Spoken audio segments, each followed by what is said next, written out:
All right, let's talk about being stuck. Not in traffic, not in an elevator, though, let's be real, both are pretty annoying. But that mental stuckness.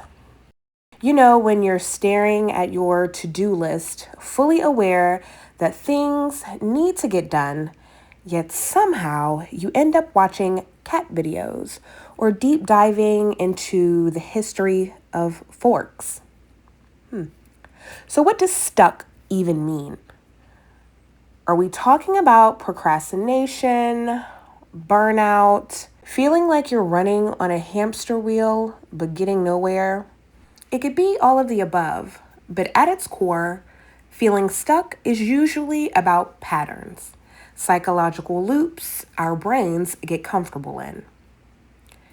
And our brains can be kind of lazy, not necessarily in a bad way, but in a let's save energy kind of way. Now, behavioral psychology, shout out to B.F. Skinner, tells us that the brain loves patterns, even the ones that don't necessarily serve us. So if you've been stuck for a while, it's not necessarily because you're unmotivated or incapable. Your brain has just settled into a routine of inaction, like a playlist that keeps looping the same sad song. And so here's the kicker. It is not a personality flaw. You are not doomed to be that person who can't get things done. There does not have to be shame constantly associated with it, especially when you know you want to make the change or you've tried to make the change and maybe you've fallen a little bit. You just may be running on an old mental script. But this is the thing. So the thing about change is that when you're stuck in a place, if you think that the script has been written because you've always been doing this same thing, you can rewrite the script. So think about it like this. If you've been stuck in a rut for weeks, months, or maybe even years, it's not because you're failing. It's because your brain has become accustomed to following the same worn out path. But the paths can be changed. So the trick is recognizing when you are stuck in that stuck zone, quote unquote, so you can start shaking things up a bit. If you feel like you're avoiding tasks, things that will help you, especially in recovery, things that you may not even, you feel like, I'm not really interested in that. You may have to get interested. Are you stuck in an analysis of paralysis? Are you overthinking every little detail?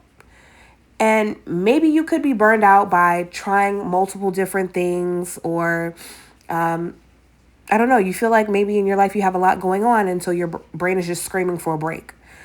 You have to identify why you're stuck in that first step to getting unstuck. So this is going to be the challenge. Your challenge is that the next time you catch yourself feeling stuck, pause. Ask yourself, am I stuck because I don't know what to do? Because I'm afraid to fail? Because I'm afraid to try something new? Maybe because I'm drained? Identifying the reason helps you pick the right strategy to move forward. So, spoiler alert, at the end, we will have some strategies. All right, so let's be real. Waiting for motivation to just show up is like waiting for a text back from someone who's clearly ghosting you. Not happening. Motivation isn't just some magical spark that appears out of nowhere. It actually comes after you take action. And yeah, I know that can kind of be annoying, but it's also kind of freeing. It means you don't have to sit around and wait for inspiration. You just have to start. So think of motivation like one of those old school crank cars. You have to put in some sort of effort to get it going. This is where behavioral activation comes in. It's a fancy term for Just do something, even if it is small. The key is to disrupt the cycle of feeling stuck by taking any step forward, no matter how tiny.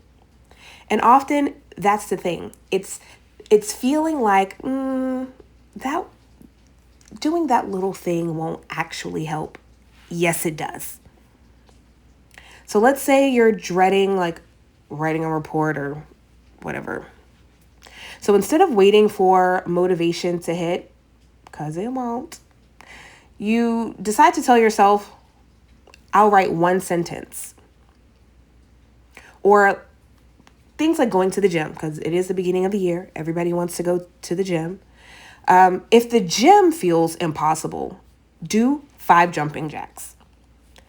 These little actions send a signal to your brain that movement is happening, and then boom, momentum kicks in. That's literally the trick. The trick is to start ridiculously small. And it's almost like when we talk about setting goals, take your goals and create and make them into small, manageable goals, because you got to start somewhere. And so this is the thing about just starting. And it may be kind of laughable because it's so simple. But if your brain thinks it's too easy to fail, then it won't resist. And so that's why habits build best when they start tiny. Ever heard of the 2-minute rule? Now, this is something like if something feels overwhelming, you shrink it down to 2 minutes. So if you want to read more, you read 1 page. You want to exercise, you literally do 1 stretch. Once you start, then you'll likely keep going. So if you make the 1 stretch a habit, your brain is going to get used to doing the stretch. That's what we need. And because your brain is then building up momentum, building up resilience, it's going to want to do more change, because again, the stretch is helping all of these circuits. Your brain is getting all of these circuits. Okay, so it's the action. That's what it is. Action first and then motivation second. So again, if you're feeling stuck, you don't have to wait for the inspiration. Literally, stop waiting for inspiration. You have to take action. Just take the smallest step possible. The smallest step possible is okay. And then you build yourself up. Your future self literally will be happy that you did. It's that momentum. Because you ever notice how the hardest part of doing anything is like just getting started? But then once you do, when you start getting things flowing, it's like, oh, I could have been did this. And that's because your brain loves momentum. Your brain craves it. And even the tiniest step can take you out of stagnation. We were all kids once. It's like riding a bike. So the first few pedals feel like a struggle. But then once you, like they show you in the movies, once you're moving, it's like, oh my God, wow, I'm doing this. Yes, I'm doing this. It's smooth sailing from there. And science backs this up. So simple that oftentimes we don't even want to do it because maybe it's not so simple. But yeah, science backs this up. Behavioral psychology tells us that action fuels more action. So when you take even a tiny step, your brain recognizes progress, releases a little dopamine, and then suddenly things don't feel so impossible. So like I said before, the trick is to start ridiculously small. You want to clean your house? You may just have to pick up those socks. Or you want to clean your house? You may have to start, if you have all these clothes to put away, you may have to start with the clothes on the chair. All right. So again, the goal is not necessarily to finish, it's to start. And I think that's probably another reason why, sometimes we feel like we can't do something because we're already looking at the finishing line. We're already looking at what's the reward. Okay. And so again, remember, Starting creates momentum, and momentum makes everything else easier. Again, if your brain knows that you've already started, your brain is going to want to naturally keep going. There's this thing called the Zeigarnik effect. It's our brains don't like unfinished task. So if you are just, if you just do the one thing, your mind nudges you to do more. And so it's kind of like tricking yourself into productivity. So, like I said, starting with something tiny. Do something tiny right now. Anytime you feel like you feel defeated or anytime you feel stagnant, and this is literally no matter where you are in your recovery journey, sometimes even picking up like a new coping skill. And it's just like, okay, we keep encouraging you, like, try different coping skills, try. And I'm like, that's not really my cup of tea. It may not have been your cup of tea, but you've never tried it. So try it. So journaling, for example, you may get a notebook and say, you know what? I was given this notebook to start journaling. I'm not really interested in journaling. No one is telling you to fill the book. Just start on the first page. And you may not even write through the whole page. You may just write a line or a paragraph. The next day, you may come back and write 2 lines or 2 paragraphs. But again, once you start, your brain won't want to stop. Put it into action. Try it. It's a way to help yourself, shake yourself out of stagnation. All right, so the addiction connection. So are you hooked on being stuck? So this part may sting a little bit, just a little. So sometimes feeling stuck isn't just about being unmotivated. It's also about being addicted to the cycle. Dopamine, this is the brain's reward chemical, plays a huge role in habit formation. So things like when we scroll on social media instead of doing something productive, our brains reward us with quick dopamine hits. And the same thing goes for avoidance. Dodging a stressful task, it feels like a relief. And that relief gets reinforced. So think about it. Every time you procrastinate by watching just one more episode or scrolling for just 5 more minutes, your brain learns that avoiding discomfort brings pleasure. And because our brains love easy rewards, we get stuck in a loop of dissatisfaction and inaction. And so we have to break that cycle. And breaking the cycle, first things first, the dopamine detox. This is cutting out quick hits. So a little brain hack, I like to call it the dopamine detox. It's necessary because in this moment, in this season of stagnation or not wanting to change or having a hard time changing, things like not doing what you're supposed to be doing, not attempting to try, or wanting like a quick reward, your brain might be on high distraction. So the goal of the dopamine detox is to reduce those quick dopamine hits that keep you stuck in avoidance mode. So the thing with the dopamine detox is there's work to do. And so the first step is to audit your dopamine triggers. And so this is your assessment. What's your go-to escape? Okay? And I like to say for the recovery journey, addiction recovery journey, the best thing about being in treatment and on this journey is that you get to know yourself better than you've ever had. Now, you know yourself better than anyone else, but in this journey, you are paying so much more attention to your patterns of behaviors, your thoughts, and different things. Because, honestly, we get used to ourselves.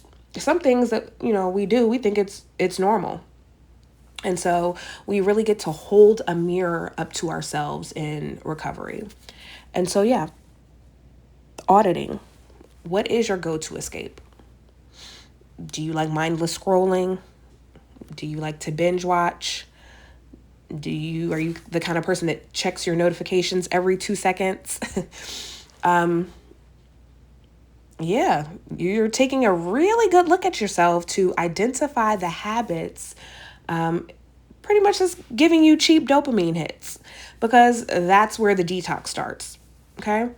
The next step of the dopamine detox would be to set boundaries. Boundaries, not extreme rules, but to set boundaries. And so some people decide to go cold turkey. Now, that's not probably realistic. So, again, instead, you may want to set something small. Be specific about your limit. So, if you like to use apps, use the app, but use a timer. Cut your social media time in half and try to do, or 30%. Cut your social media time by 30%. If you're a TV watcher, only watch TV after you finish doing something on your to-do list. And if you love your phone, or if you're the type of person who's constantly checking, keep your phone in another room so that you can continue to do the work you're supposed to be doing. All right. And then the third step would be to replace the fake rewards for real ones. Now, your brain still needs a hit, right?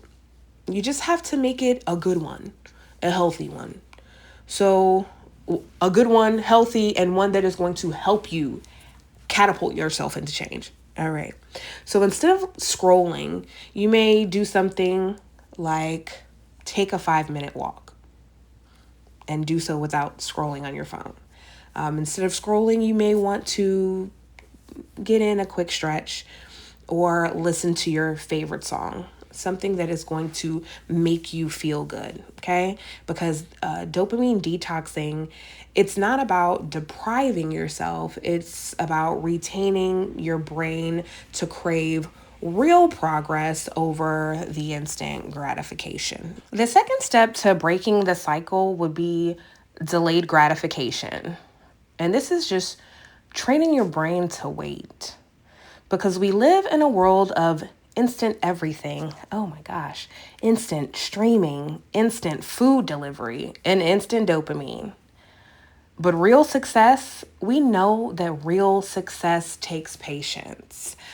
And I mean, we know, it's a cliche. Everybody's aware of it.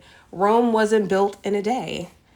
So the key to breaking the cycle of avoidance is delayed gratification. Training your brain to wait before rewarding itself. So the first step in delayed gratification is to create a simple rule.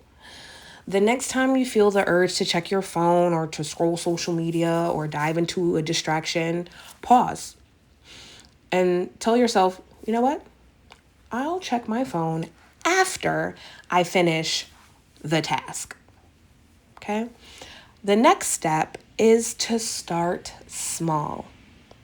Your brain does need time to adjust, so you don't have to go to the extreme. You can try small delays first. So if you want to check Instagram, wait 5 minutes. If you are craving a snack, finish what you're doing. Finish your work first. If you want to binge watch a show, before you decide to binge watch that show, which tends to make us lazy, fold that laundry before hitting play. The third step would be to make the progress feel good because we love the rewards. The more that you link rewards to real progress, the more your brain will crave actual accomplishments over distractions. So when you delay the gratification and you complete something important, you should be celebrating.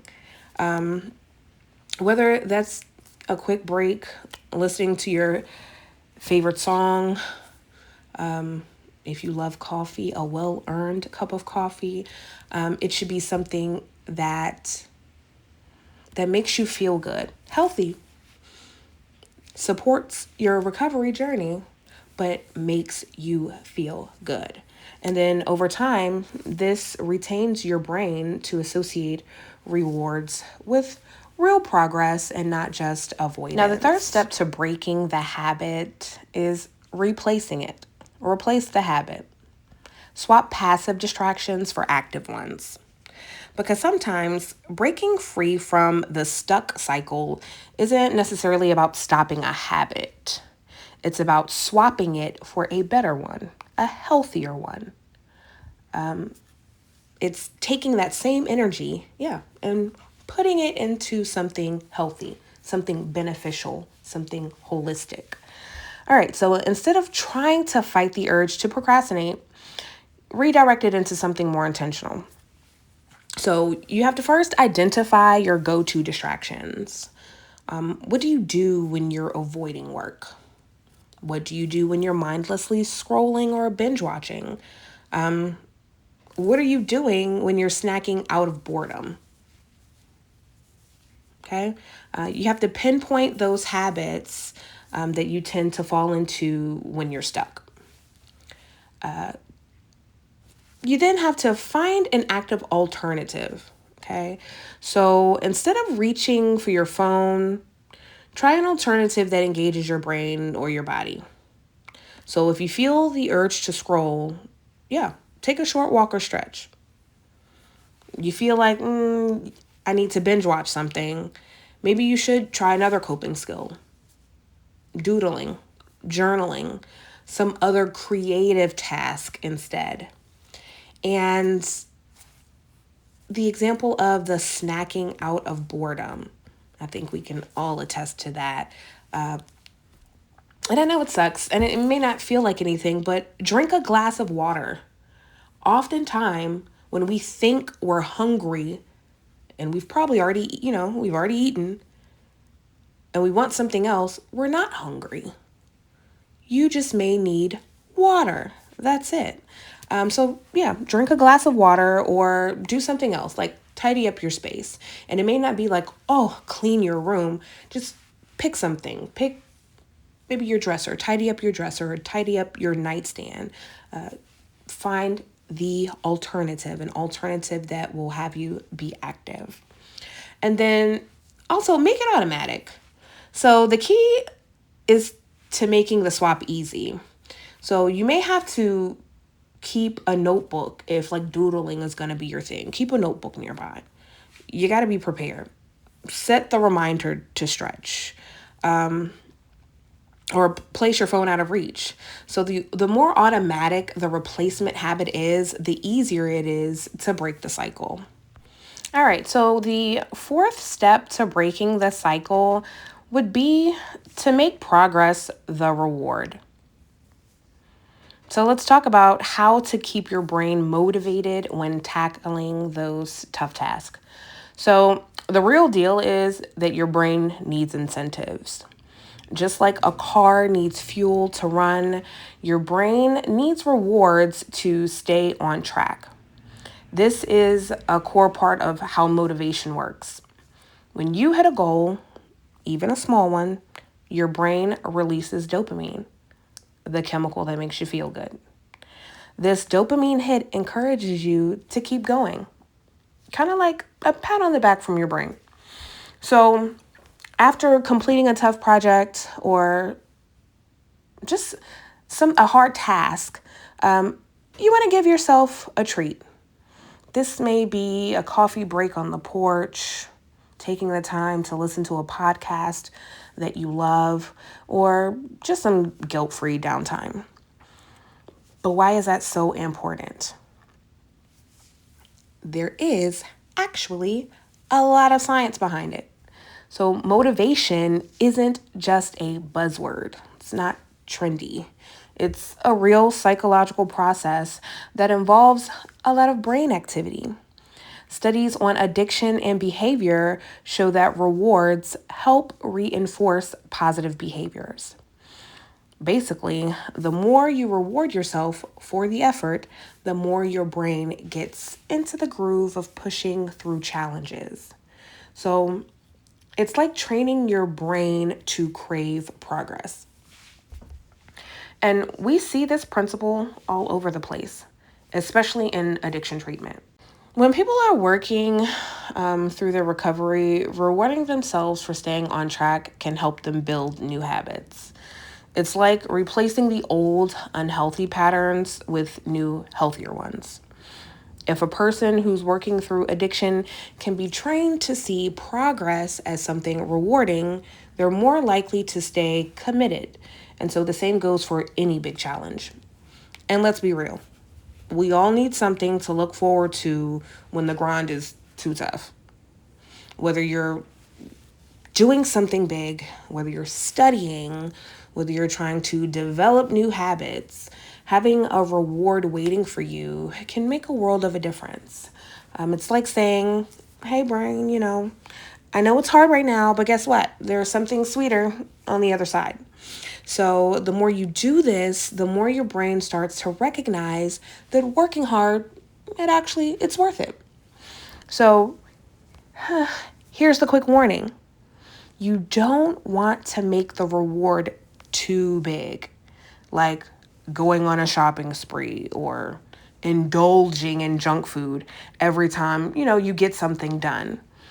It needs to be a small positive experience that boosts your mood, but doesn't become a distraction. We want to have balance, so keep it in balance. And remember, make progress the reward, all right? As you push yourself, make sure there's always a small treat waiting for you at the finish line. And, you have to pick what that is for you. Your brain will thank you, and trust me, you will start seeing more progress without burning out. So now that we've covered how to break the cycle, let's get into the action plan. And I have some research-backed ways to shake things up a bit. Some practical strategies to get you moving. So the first is temptation bundling. What this is you're pairing something you have to do with something you want to do. So for example, only listen to your favorite podcast while cleaning. Second, the 5-second rule. And no, this is not about dropping food on the floor. The 5-second rule is counting down from 5 and physically move on. No overthinking, just go. Third, the implementation intentions. What this is instead of vague goals, set if-then plans. So for example, if it's 8 a.m., then I'll write for 10 minutes. The fourth strategy is accountability buddies. We love accountability partners. So here you want to find someone who won't let you flake. Social reinforcement is a game changer. And then lastly, now this is a good one, reframe failure. Feeling stuck often comes from a fear of failing. So you're going to have to flip that script. Failure is not the opposite of success. You have to know that failure is only a part of it. So wrapping up, just remember that feeling stuck isn't permanent, and it's definitely not a sign that you're lazy or that you're incapable. It's just a pattern that your brain has fallen into. And the wonderful thing is that patterns can change. So the trick is to start small, disrupt the cycle, and rewire your brain. Remember, action creates motivation, not the other way around. So I challenge you to go do one small thing right now.